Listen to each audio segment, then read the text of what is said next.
미디어 오늘 정상근 기자가 뉴스 속의 뉴스를 짚어드립니다. 정상근 기자의 오늘 미디어.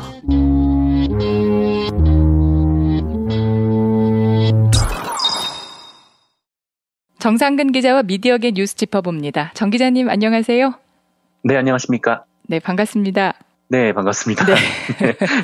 항상 방송으로만 목소리를 듣다가 이게 통화를 해보니까 느낌이 새롭네요. 네, 정말 반갑습니다. 오늘 어떤 소식 전해주시나요?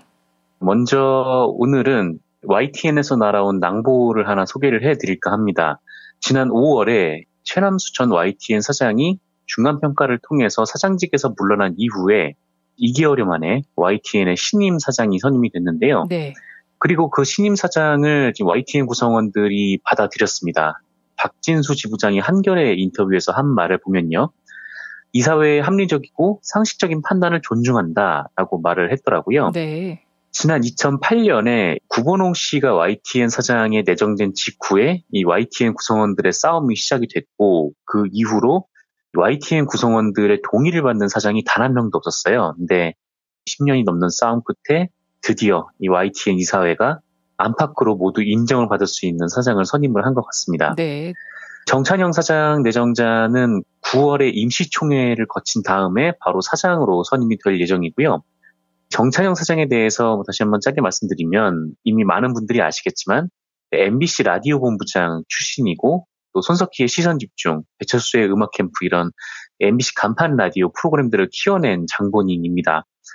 그리고 2015년 12월부터 교통방송 대표를 지내면서 김어준의 뉴스공장을 만들어냈고요. 네. 이 프로그램이 최초로 시사 프로그램으로서 청취율 1위라는 금자탑을 쌓은 프로그램이기도 하죠. 네네. 정찬영 내정자는 지난 23일 열렸던 이 YTN 사장 후보 공개 면접에서 사내 인사개혁 문제에 대해서 현격하고 중대 문제가 있는 인사들에게는 사실관계를 따져서 책임을 규명하되 이 YTN이 위기를 극복할 수 있도록 전체가 힘을 합치는 데 보다 심혈을 기울일 것이다 라고 말을 했습니다. 네. 그래서 10년을 이어온 이 YTN의 적폐를 청산하면서도 내부 통합을 잘 이뤄내겠다 그런 뜻으로 보이는데 네. 이 내부 청산 과정은 MBC나 KBS가 각각 정상화위원회 그리고 진실과 미래위원회를 띄운 것처럼 이미 설립돼 있는 YTN 바로세우기 및 미래발전위원회라는 기구를 활용을 할 것 같아요.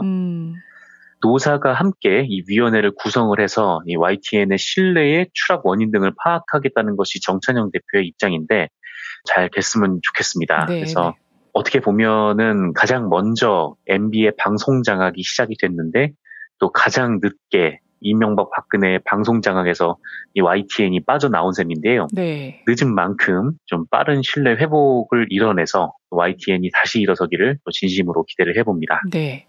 다음 소식은 어떤 소식인가요? 네, 제가 지난주에 이 MBN 보도에 대해서 말씀을 드린 바가 있었습니다. 네. MBN이 고 노회찬 정의당 원내대표의 타살서를 제기를 했다라는 것이었는데요. 이미 정의당도 그리고 유족들도 노회찬 원내대표의 극단적 선택을 받아들였습니다. 물론 충격을 워낙 많이 받은 시민들의 입장에서야 고인이 이렇게 황망히 돌아가신 것이 맞냐며 답답함에 의심을 하실 수도 있을 것 같은데 네. 그때 언론이라면 좀 이런 주장을 반영은 하긴 하더라도 그만한 합리적 근거를 대야 마땅하죠. 그렇죠. 하지만 이 MBN의 보도는 전혀 그런 합리성이 없었습니다. 그래서 이게 합리적 근거는커녕 무슨 문재인 정권이 김경수 경남도지사를 보호하기 위해서 노회찬 의원을 타살했다 이런 이상한 자들의 주장을 그대로 받아쓴 보도였어요.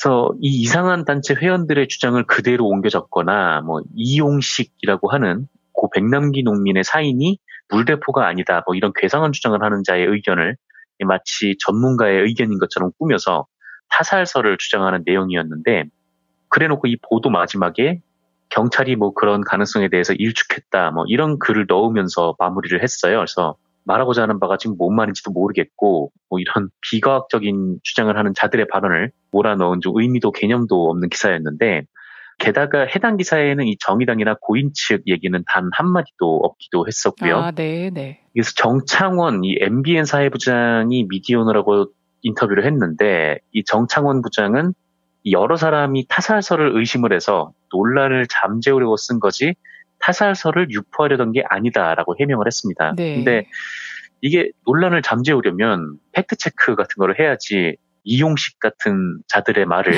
전문가의 발언처럼 포장을 하는 게 논란을 잠재우기 위한 것이라니 이게 참 말도 안 되는 얘기고 네.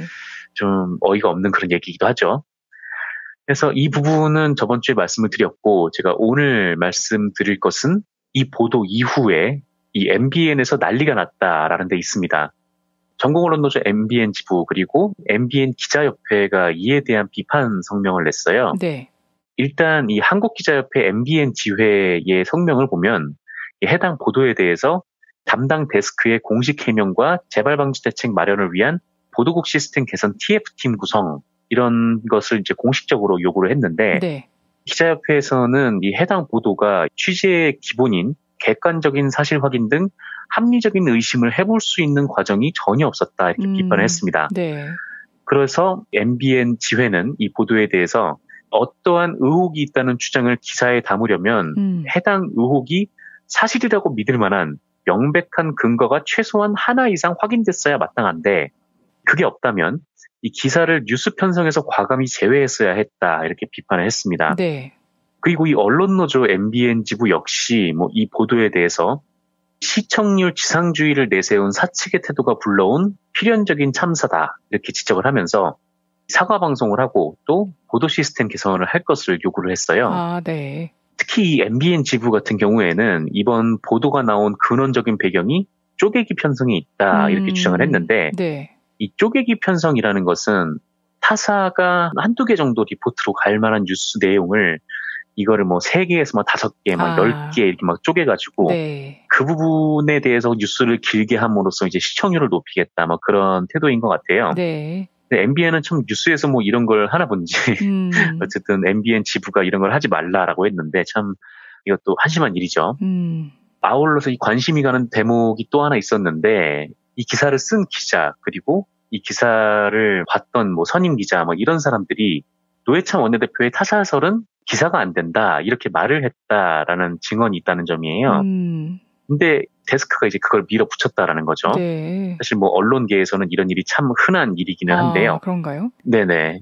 기자협회 MBN지회가 이렇게 설명을 했습니다. 담당 부서의 선임 기자와 또 취재 기자가 기사를 작성하는 과정에서 노회찬 타살설이 기사가 될 수 없는 이유에 대해서 여러 차례 설명을 했는데 담당 데스크가 이를 무시하고 큐시트 편성을 강행했다라는 겁니다. 그리고 또 이제 취재 기자가 데스크를 포함해서 상부의 기사화가 어렵다 이렇게 여러 차례 전했는데 이거를 묵살하고 그 기사를 리포팅을 시켰다라는 거죠. 그러니까 결국 이런 보도를 이 현장 기자의 판단까지 무시하고 강행한 사람이 바로 정창원 사회부장이라는 건데 네네. 그분께 지금 꼭 드리고 싶은 말씀은 그런 기사를 쓰고 싶으면 지가 썼으면 좋겠다는 생각이 좀 든다는 겁니다. 그러니까 후배 바이라인 더럽히지 말고 지 생각이 그러면은 떳떳하게 지 이름을 걸고 기사를 내야 된다는 거죠. 네. 그리고 또 능력이 안 되면 또 언론사 데스크를 하면 안 된다라는 생각이 좀 들었고 네. 언론사에서 데스크하지 말고 노회찬 원내대표 타살설을 제기한 그 이상한 자들이 만든 유튜브나 가서 좀 보고 하고 싶은 말이 있으면 감상문이나 쓰라 이런 말씀을 꼭 드리고 싶었고요. 네. 그리고 또 한 가지 좀 말씀드리고 싶은 게 있었는데 네. 이게 MBN이 이상한 보도를 해대고 또 이 연합뉴스 TV가 고인의 시신을 실은 구급차를 따라가면서 생중계를 했었잖아요. 네, 네. 근데 이 두 언론 같은 경우에는 그래도 안에 노동조합이 있으니까 그래도 내부에서 비판도 나오고 지금 견제도 있다라는 점입니다. 그럼에도 불구하고 여기 간부들이 갖고 있는 이 한심함이 쉽게 바뀌지는 않겠지만 그래도 내부에서 이런저런 견제가 있으면 저들이 10보 앞으로 나가는 거를 좀 한두 보 정도 뒤로 당길 수는 있는 거죠. 그렇죠.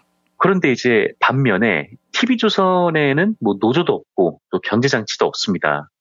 조선일보 같은 경우에는 노조는 있지만 노조위원장 외의 노조원들이 이 노조원 혹은 기자로서의 정체성이 있는지도 의심스러운 좀 그런 상황이기도 하고요. 네.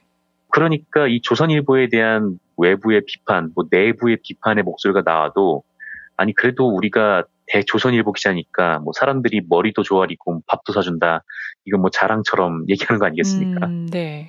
자사 보도의 이 문제점 하나 보지 못하는 회사 구성원들이 지금은 자성을 해야 한다는 말씀을 끝으로 오늘 브리핑을 마치겠습니다. 자, 오늘 정상근 기자님 미디어계 소식 잘 들었고요. 앞으로 일주일 동안 또 잘 부탁드리겠습니다. 네, 잘 부탁드리겠습니다. 고맙습니다. 네, 고맙습니다.